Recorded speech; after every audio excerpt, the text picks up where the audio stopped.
So, why do we want an apocalypse? That's the question I'm asking today, and the question I'm going to answer for those who are curious about why anyone would possibly want an apocalypse. Because my guilty pleasure is having a strong desire for a major shift or change in the way society operates. And unfortunately, I realize that that's only going to be achieved if something external forces humans to rethink their position on Earth and in the universe. So let me start off by explaining what I mean by the word apocalypse, because I think it's much, uh, let's just say it's misunderstood to the extreme. If you say, oh, there's going to be an apocalypse, people picture nuclear holocaust, or maybe they picture some sort of a uprising or protests or a war or a change in the way things operate. But really what the word means, it's very simple. And you have to go back to the etymology or the root of the words, back to the Greek and Latin to really understand what the words mean. Because naturally, when people use the word apocalypse, they often attribute it to the Bible, their example of what they think would be the end times. And it has absolutely nothing to do with that. The word apocalypse comes from two words, apa or apo, which is Greek for or to undo something, right? So there's apo, and then there's kalyptine. Kalyptine means to cover something up or to hide something. So the most simple explanation for the word apocalypse means to uncover something that's been hidden. So not specifically to become aware of something, but to become aware of something which has been covered. That's an important distinction to make because it's not like you made a discovery like math or some scientific knowledge. It was something that was known and that was hidden on purpose. It basically means to reveal. And to reveal anything means to expose it. And to expose a lot of the bullshit in the world today is something that a lot of folks are attempting to do. Therefore, I guess my kind of using the sleight of hand, uh, in a way, let's say the woke culture is an apocalypse, right? In its own fashion. The idea that all of a sudden a person can become aware of all the travesties and misgivings and hatred and hate speech in their society, and all of a sudden they're woke. Well, to them, I guess by definition, that would be an apocalypse. It's an unveiling of the way society operates, and but at the same time, they might have a misunderstanding and assume things are worse than they are. And therefore, the apocalypse, the idea of something being uncovered, becoming aware of something, does not necessarily mean that it's A, important, or B, even real. And C, does it matter? These are the biggest things. We have a society where we have to figure out what's important to us.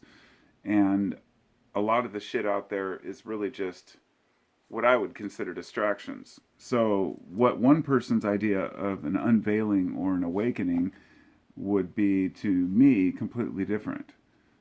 I think that, I guess to put it simply, the only awakening people need to have is the awakening within themselves. Therefore, a true apocalypse would be a shift in thinking about ourselves and our place in the world without making it external. So we'd be uncovering a truth within, a truth about our psyche or a truth about our spirit, whatever you want to call it, where we are figuring out what really works for us and who we are and the things that we can do to better our lives and better the lives of those around us, which is something I'm constantly seeking. I'm always thinking, when I'm at work and I'm in my own kind of zone, I'm thinking about how can I improve things in my life? How can I make my life better, but also the better the lives of those around me, my family, my friends? I realize my shortcomings. I realize the things that are hard for me to break through, hard to improve. And then there are certain things that I don't put the effort into because I feel like, well, I need a certain amount of, just let it go. Because if you're too intense, if you are so serious about life, then you'll never uncover the truths you need to uncover about yourself. I firmly believe this, and this is, of course, my perspective. But I think that if you're an overly serious person, you're going to miss a lot in life. And that's not to say not to ever be serious. There are people who have accused me of being too serious. Even people I know and love, family members, friends. But anyone who knows me really well knows that I'm not too serious. I just act seriously in my day-to-day activities in my moment, but I completely let go. I don't hang on to things. The greatest awareness that I've come to, the most important thing in my psyche and my health has been to let go of what other people say, what other people think, how other people act, the horrible behavior some put forth, even if it does affect me, even if it's something where the people in my life affect me negatively.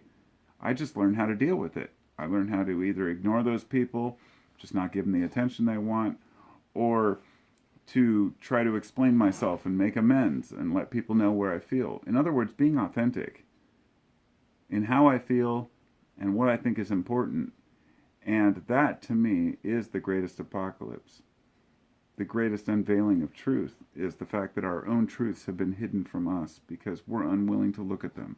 It's not necessarily because some big bad monster or some demon or some evil spirit or a human or a politician or a system has corrupted us to the point where we just can't, live the life we want. And that's the ultimate freedom, is realizing that you're only as affected by the system as you allow yourself to be.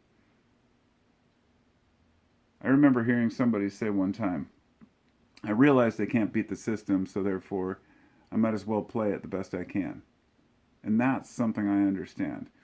But that's just the system, which is something people have invented and created. Underlying that system is human nature. And when you let go of everything that's been impressed upon your brain that is important, and you realize, let's just say all of this disappeared. Let's say there was a apocalypse of the type most people think, a major disaster. That in itself would be an awakening. It would be an unveiling. And so, therefore, tying that apocalypse to what the real meaning is, it makes sense. Because a major disaster forces people to rethink who they are and what's important. And that's why, in a nutshell, I believe that a lot of people actually celebrate the idea of a major disaster or a symbolic apocalypse, because it would create an internal awakening or apocalypse within people to say what is really important. Because we spend so much time focused on whether we should use this type of energy or that, whether we should make these buildings more resistant to waves or to storms, tied up in our cities and the way that we operate and do things. In the big picture, none of this shit matters. Only your life. Your life. And the way you live it is up to you. And, don't let it pass you by. Have your own awakening, your own reality. It doesn't have to be shared with anyone. It doesn't have to be proved to anyone. And I think the ultimate freedom is having beliefs and ideas about the universe that we don't have any interest in proving to other people. My version of God, you probably haven't heard me talk about much on this channel. That's because I'm content with what I believe is God. And yeah, I do believe in God, but I don't believe in a God. I believe in a universal consciousness that permeates everything. Therefore, I think this universal consciousness is also aware of us and our needs, and it does respond to our desires. Do I think prayer works? Meh, not necessarily. Not because I don't think that focusing in intent helps, but rather that I don't feel like people are often as serious as they think they are about things. They're praying for things maybe they don't want very much, or just doing it out of a novelty, or to feel like part of the group, and that's what I'm getting at. Do things for yourself. If you do things for yourself, then you will do things for others. As they always say, you cannot take care of a family if you're sick yourself. Therefore, being strong is important in order to be strong for other people. And that means becoming aware of your weaknesses and your strengths, utilizing those as best we can. And if that ain't an apocalypse, heck, I don't know what is. Peace. I'm out. If you want to contribute, check out Patreon. I actually just found out today, I got an email that Patreon is going to be allowing video uploads. And this is actually going to really kind of change the way that I do my channel. I'm going to, for my patrons, upload just to Patreon, just certain videos, and my 15-minute free thinking podcasts.